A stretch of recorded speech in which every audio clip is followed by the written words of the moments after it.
అందరం కలిసే కదా పడుకునేది మావయ్య. సరే సరే, అందరం పెద్దోడి గదిలో పడుకుందాం. ఈరోజు వాడి శోభనం కదా, అసలే కొత్త. పక్కనుంటే ధైర్యంగా ఉంటుంది. పక్క నుండి దగ్గరుండి జరిపిద్దాం. పదండి.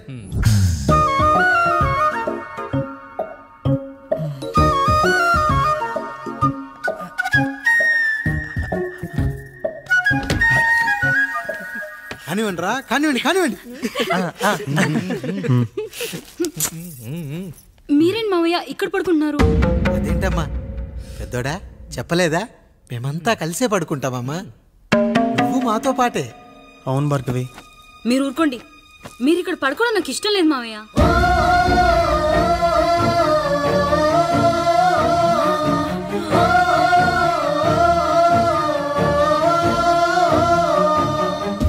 అదేంటమ్మా అలా అంటావు? ఎన్నో చూసాం, ఎన్నో చేశాం. దుక్కి దున్ని కోత కోయకుండానే ఈ విత్తనాలన్నీ మొలకొచ్చాయంటావా తల్లి? అవన్నీ నాకు తెలియదు మావయ్య. మర్యాదగా బయటికి వెళ్ళండి.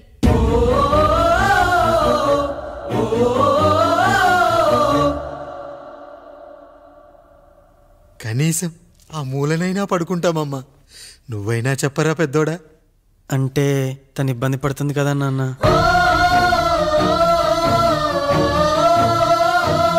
నువ్వు కూడా ఏంట్రా, పిల్లలేదో ఆశపడుతున్నారమ్మా. ఒక్కసారి ఆలోచించమ్మా.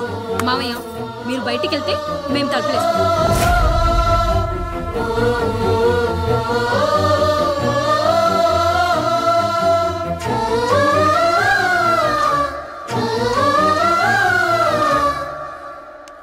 వేసుకోండి అమ్మా, వేసుకోండి. తలుపులు వేసుకోండి.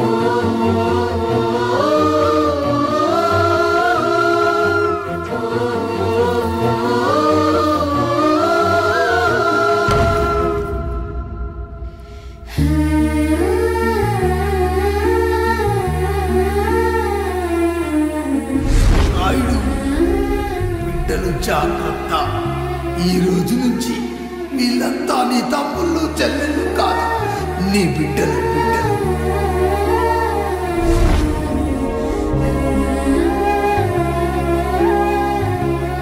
జానకి, ఏమండి? సావిత్రి, ఏమండి? లక్ష్మి, ఏమండి? మన గదిలోకి పదండి. ఇక నుంచి ఎవరి పిల్లలతో వాళ్ళ గదిలోనే పడుకోవాలి. ఇది ఈ రోజు నుంచి ఈ వంశానికి రాస్తున్న కొత్త శాసనం. అయ్యా అలా అనకండి అయ్యా. మీరు లేకుండా మేము ఎప్పుడైనా విడిగా పడుకున్నాం. అంతా కలిసే కదయ్యా పంచుకున్నాం. వెళ్ళరా వెళ్ళు. నీకు భార్య ఉంది, నీకు పడగది ఉంది. వేసుకోండి రా, మీరు వేసుకోండి. తలుపులు వేసుకోండి. మీరు కూడా ఏంటండి పిల్లలేదో? చిన్న పిల్లల వాళ్ళని ఉయ్యాల్లో ఆడించేటప్పుడు పక్కనే ఈ నాన్నకు కావాలి. బడికెళ్ళేటప్పుడు పక్కనే ఈ నాన్న కావాలి. గుడికెళ్ళేటప్పుడు కూడా పక్కనే ఈ నాన్న కావాలి. కానీ శోభనం గదిలో మాత్రం పక్కనే ఉంటానంటే బరువయ్యాను జానకి, బరువయ్యాను.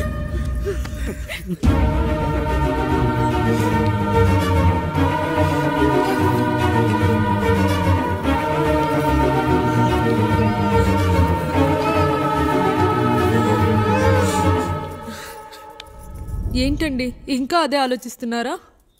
ఎలా మర్చిపోగలను లక్ష్మి? జరిగింది ఏదో జరిగిపోయింది, మీరు బాధపడకండి. ఎంత మాట అన్నాడో చూసావా? నా భార్య ఇబ్బంది పడుతుంది, బయటికెళ్ళండి నాన్న అన్నాడు. వాణ్ణి ఎలా పెంచాను? చదువుకుంటే పై చదువులకు వాడు వేరే ఊరు వెళ్లాల్సి వస్తుందని చదివే మాన్పించేశాను. జ్వరం వస్తే ఆ మాత్రలు చేదుగా ఉంటాయని నేనే మింగాను. నోరు తెరిచి అమ్మ కావాలన్నప్పుడల్లా ఎంతమంది అమ్మల్ని ఇచ్చాను. నాన్న అన్న ప్రతిసారి నాన్నల్ని ఇవ్వలేకపోయానని వాడికి నా మీద కోపమో ఏమో జానకి. నిజమేనండి, మనమంతా ఇలా లేమే. మన కుటుంబానికి దిష్టి తగిలింది. మా నాన్న మరణంతో ఆస్తిపోయి తమ్ముళ్ళతో నడి రోడ్డున పడ్డప్పుడు ఇలాంటి కష్టాన్ని మొదటిసారి అనుభవించాను. అన్నయ్య, అన్నయ్య,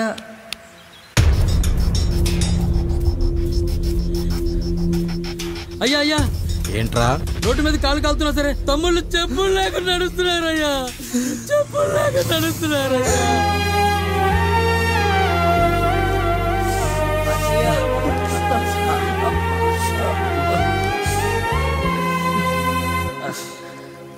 చెప్పులు లేకుండా నడుస్తుంటే కాళ్ళు కాలుతున్నాయట్రా.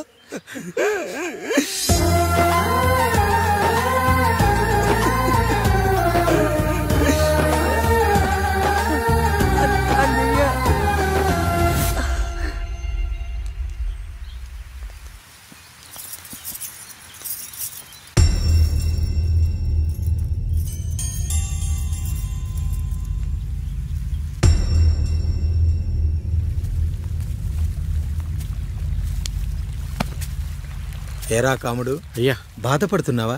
పెళ్ళేమైనా చేయమంటావా? వద్దులేండి అయ్యా, నాకు ఇది ఉందిగా చాలు, దీంతో నేను ఎలాగోలా సరిపెట్టుకుంటాను. దీనితో పాటు జీవితంలో నీకు ఓ తోడు కావాలి. రే గంటోడా, అయ్యా ఇక నుంచి కష్టాల్లో సుఖాల్లో వీడికి అన్నీ నువ్వేరా. మీరు శాసించాక నేను వేరే ఏదైనా ఆశించగలనా పెద్దయ్యా?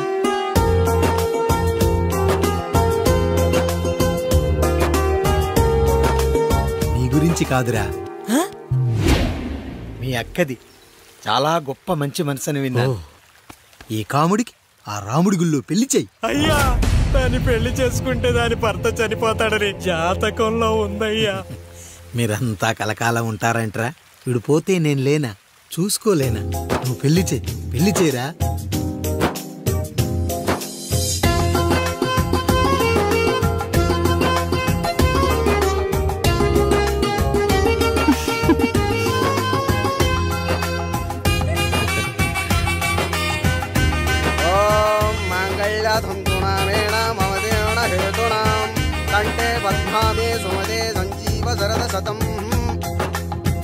అయ్యా ఏంట్రా? మీ చేత్తో నాకు దొంగగా జీవితాన్ని ఇచ్చారు, ఇప్పుడు ఒక భర్తగా భార్యనిచ్చారు. అదే బంగారు చేత్తో ఒక్క ముడివేసి పెట్టండి అయ్యా, మీ నీడను మేము చల్లగా ఉంటాం. రెట్టలకు పిట్టై లోలోనే దాచే అందం, మట్టలకు చెట్టై పట్టుంచే సంబంధం, చుట్టలకు పిట్టై దాచుంచే ఓ సుమగంధం, గట్టుపై తొట్టై నీరిచ్చే అనుబంధం, సిగలో చుండ్రల్లే లోతైనది బంధం, దులిపే బలమున్నా అది రాలిపోని నేటి సంబంధం. ఏంటి బుజ్జి, ఏమైంది? పండు, నీకు పెళ్లి చేసిన మరుక్షణం నీ భర్త చనిపోతాడని జాతకంలో ఉంటే ఆయన నన్ను నీకిచ్చి పెళ్లి చేశారు. నేను పోతే నా భార్య పరిస్థితి ఏంటయ్యా అని అడిగితే నేను లేనారా అన్నారు. ఆయన చేసిన త్యాగం మామూలు త్యాగం కాదు. ఒకవేళ పొరపాటున నాకేమైనా జరిగితే? అయ్యయ్యో, అంత మాట అనకండి. మీరు వేరే చెప్పాలా? మొన్నటిదాకా తమ్ముడు, ఇప్పుడు ఈ కాముడు, తర్వాత రాయుడు. ఒరేయ్ కాముడు, పెళ్ళైన దగ్గర నుంచి మీరు సరదాగా గడిపిందే లేదు. మీరిద్దరూ సరదాగా హనీమూన్కి వెళ్ళిరండి. ఏ ఊటీకో కొడైకెనాల్కో. ఇదిగో టికెట్లు. అయ్యా మీరు దేవుడయ్యా. ఇక్కడ పనులాగకుండా నువ్వు ముందుగా వెళ్ళిరా. నువ్వు తిరిగి వచ్చిన తర్వాత పండు వెళ్తుందిరా. అయ్యా, ఒక పని మనిషిని మీరు ఇంతగా ఆదరిస్తున్నారయ్యా. నువ్వు పని మనిషి ఏంటి పండు? నీలాంటి స్త్రీమూర్తిని ప్రతి మగాడు అమ్మలా చూసుకోవాలి. ఇక నుంచి నా బిడ్డలు నిన్ను అమ్మా అని పిలుస్తారు, అమ్మలా చూసుకుంటారు. ఏమంటావు జానకి? రెట్టలకు పిట్టై లోలోనే దాచే అందం, మట్టలకు చెట్టై పట్టుంచే సంబంధం, చుట్టలకు పిట్టై దాచుంచే ఓ సుమగంధం, ఎంత బాధగా ఉంటుంది అన్నకి ఇంకెంత బాధగా ఉంటుంది. సిగలో చుండ్రల్లే ఈ బాధ నా బాధ కాదట్రా. దులిపే బలమున్నా అది రాలిపోని నేటి సంబంధం.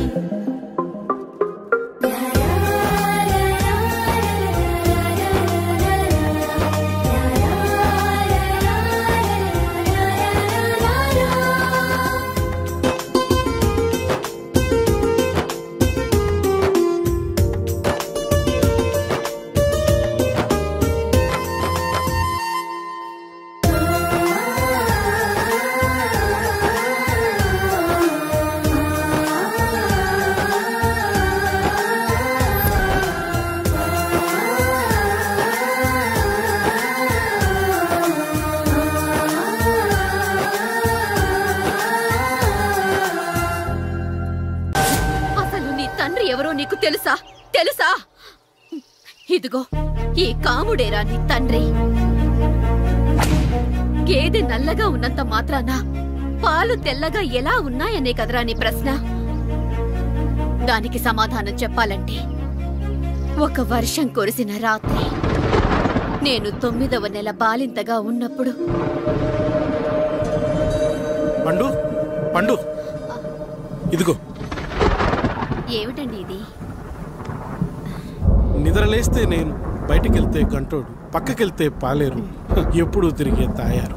రోజు మమ్మల్ని చూసి చూసి బిడ్డ కూడా జిడ్డు మొహం వేసుకుని పుడతాడేమో అని భయంగా ఉంది. కడుపులో ఉన్నప్పుడు మనం ఎవరి మొహాలైతే చూస్తామో అచ్చం వారి పోలికలతోనే పుడతారంటారు.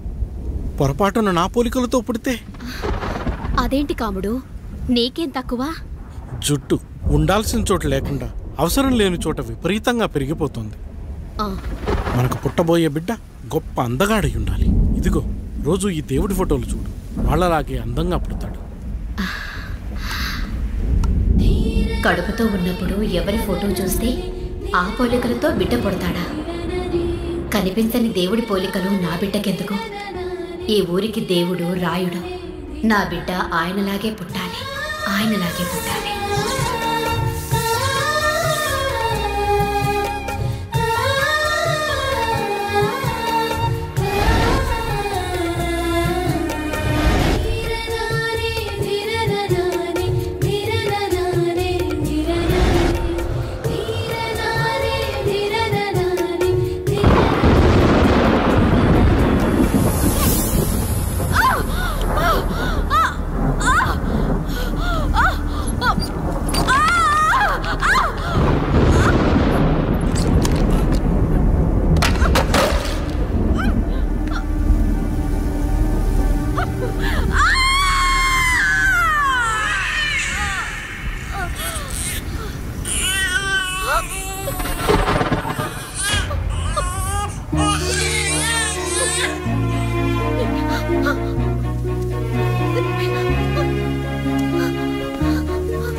ఏంటి పండు ఇలా వచ్చావు?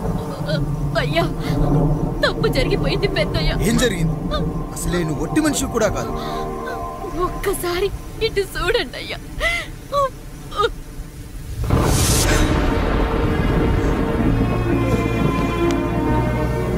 వీడేంటి అచ్చం నాలా ఉన్నాడు?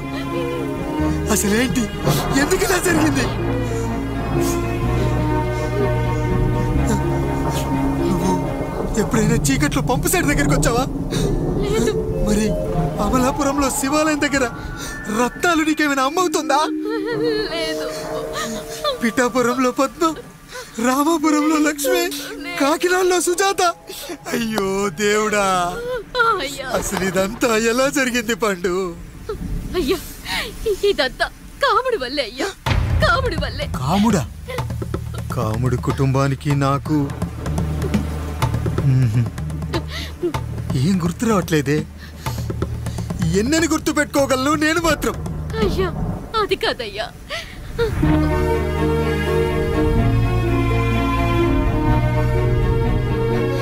అలా రోజు మీ ఫోటో చూసి చూసి అచ్చం మీలాగే పుట్టాడు. అయ్యో, నా పోలికతో బిడ్డ కావాలనుకోవడం ఏంటి పండు? నువ్విలా చేయడం ఏంటి పండు? పోలికల కోసం ఫోటోలు ఎందుకు చూసావు పండు? అందుకే కదయ్యా ముందు ఆ డైలాగ్ చెప్పాను, తప్పు జరిగిందని. ఇప్పుడు ఏం చెయ్యాలయ్యా? స్వచ్ఛమైన మన ప్రేమను ఈ పాడులోకం అర్థం చేసుకోదు. కనీసం మీ ఇద్దరి జీవితం బాగున్నా ఆనందపడేవాడి. వీణ్ణి ఇక్కడ ఉంచొద్దు పండు, బయటికి పంపించు. బయటికి పంపించి బాగా చదివించు, గొప్పవాణ్ణి చెయ్యి. వీడికి అయ్యే ఖర్చంతా నేనే భరిస్తా. అవసరమైతే ఆ డబ్బు కాముడి జీతంలో కట్ చేద్దాం. అయ్యా, వెళ్లే ముందు వీడికొక పేరు పెట్టండి అయ్యా. వీడు ఇంకో రాయుడు, అంటే ఇంగ్లీష్లో అండ్ రాయుడు, అండ్ రాయుడు.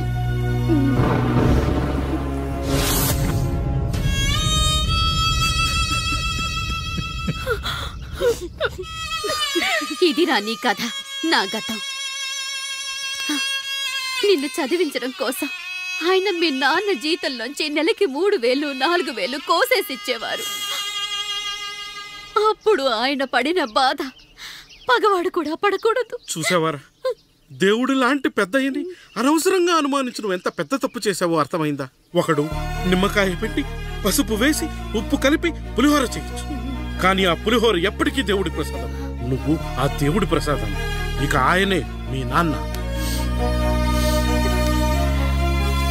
చూసావా అమ్మా, ఈ రోజు నుంచి నాకు 3 అమ్మలు 2 నాన్నలు. నీకు మాత్రం ఒక్కడే భర్త, నాన్నకు మాత్రం ఒక్కటే భార్య. మా నాయనే. అయ్యా, బిడ్డను ఒక్కసారి ఎత్తుకొని తిప్పండి అయ్యా. బాబు, నాన్న,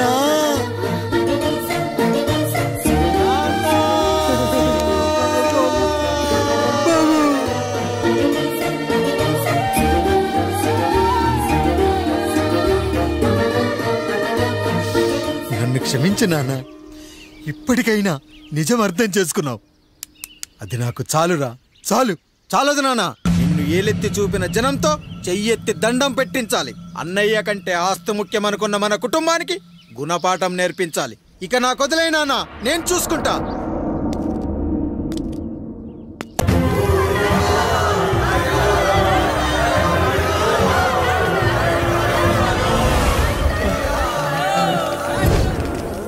ప్రజల్లారా, నా బిడ్డల్లారా, నా జీవితం మీకే అంకితం. మళ్ళీ జన్మంటూ ఉంటే మీకోసం తిరిగి వస్తాను.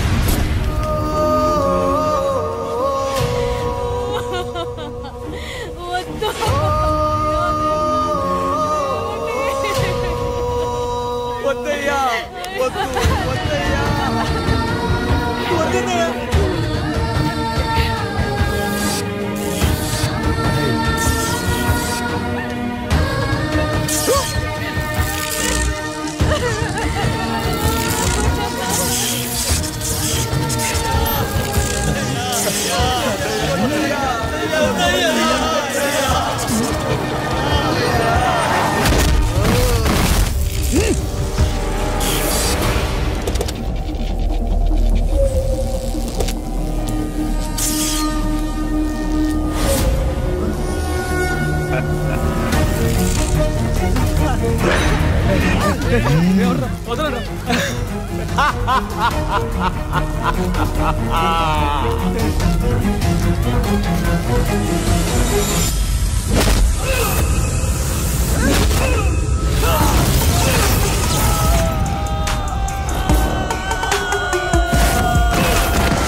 ఎవడొస్తాడు?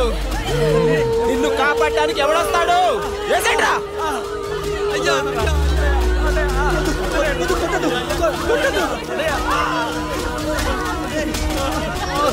కష్టం వస్తే ఒక్కసారి నాన్న అని పిలవరా, ఆ సమాధిలోంచైనా లేచొస్తా.